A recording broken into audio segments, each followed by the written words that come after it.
the Arabian Desert, a vast ocean of drifting sands and scorched, sun-baked rocks. Beneath these endless dunes, oil, the lifeblood of our new mechanical century. For more than 400 years, the Ottoman Empire has ruled these lands, controlling all that's to be found here. But the Ottomans do not rule unopposed. Small bands of Bedouin rebels have united to overthrow the empire. They strike without warning and then vanish into the desert. Fighting alongside them is a lone British officer whose exploits have earned him wide renown. The world has taken to calling this man Lawrence of Arabia.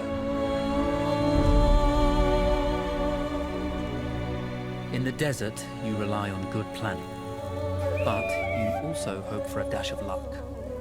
And luck was with us when we learned of a recently derailed Ottoman train carrying a most interesting piece of cargo.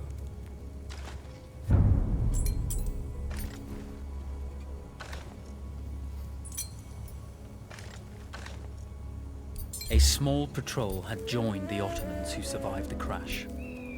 Together, they guarded the wreckage and waited for reinforcements.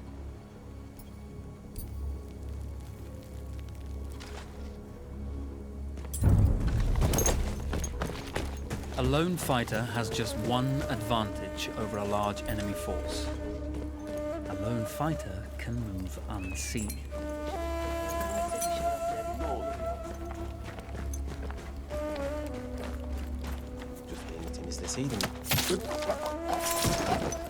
The tribesmen fought unconventionally, using weapons they knew well.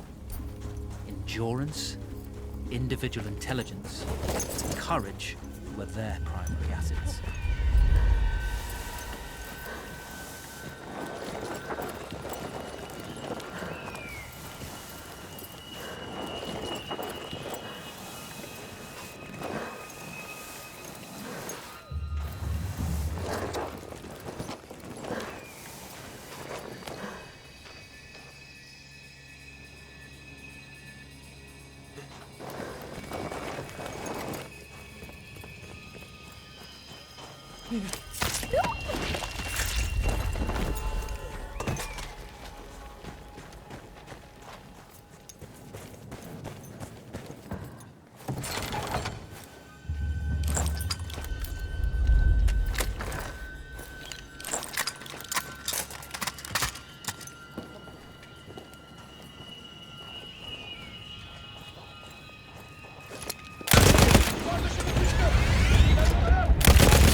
Come out!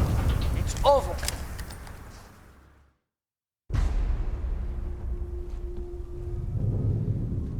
Well, you did not think we would be fast enough to catch you here, did you? Lawrence of Arabia.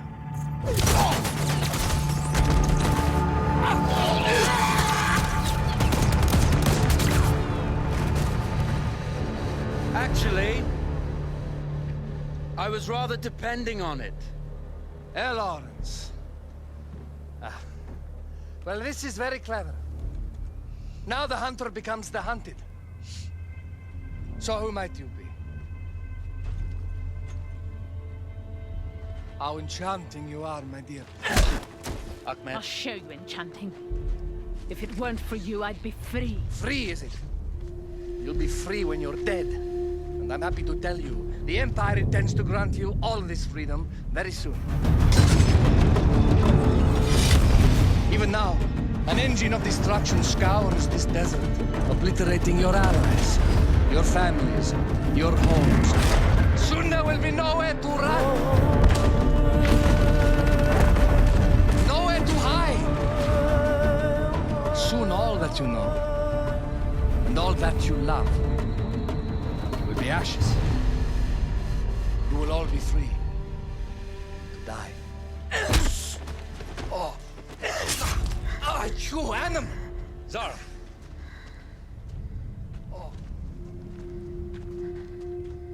Now, I understand that you would like nothing more than to strip the flesh from that man's feet and send him off into the desert naked to die. But think about it. You're right. I'm sorry.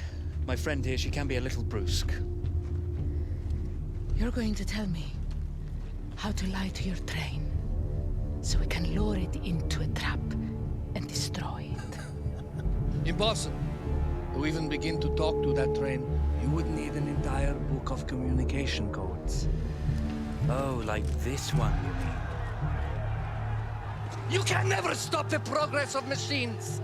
One day, the whole world will take your lands and the precious black gold beneath its sands. We shall see, my friend.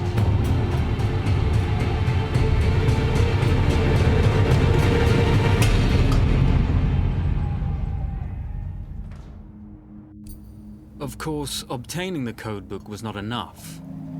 To destroy this Iron Dragon, this Canavar, as the Ottomans had named it, we had to send it 3 encrypted messages telling it to stand down. There were Ottoman outposts scattered along the railroad tracks. The commanders there carried high-priority message capsules. We had to use those to send our orders. Infiltrating the village wouldn't be easy. A full detachment of Ottoman soldiers had occupied it. The Ottomans had chosen an isolated location for their desert outpost.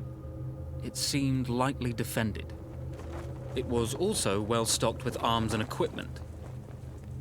The ancient ruins were all that remained of a civilization now lost to time.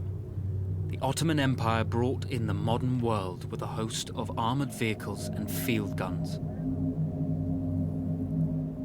3 commanders to eliminate, 3 personal message capsules to be stolen, and then sent with our false orders. How Zara tackled this dangerous and audacious mission was up to her.